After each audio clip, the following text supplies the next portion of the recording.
Welcome to టీ10 నేను రేవతి.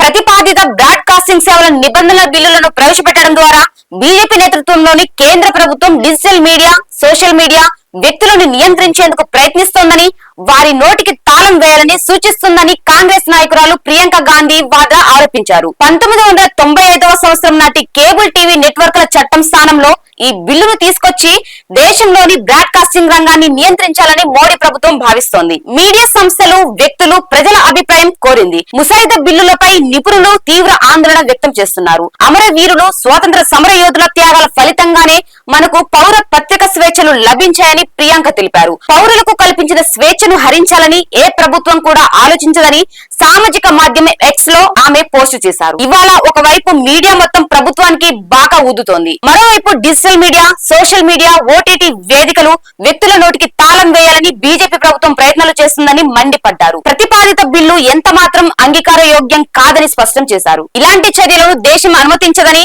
ప్రియాంక తెలిపారు. కాగా బిల్లు ఇప్పటికీ ముసాయిదా దశలోనే ఉన్నదని కేంద్ర సమాచార ప్రసార శాఖ సహాయ మంత్రి ఎల్ మురుగన్ చెప్పారు. ప్రస్తుతం సంబంధికులతో సంప్రదింపులు జరుపుతున్నామని ఆయన తెలిపారు. ఇది ఇవాల్టి న్యూస్. చూస్తూనే ఉండండి టీ10.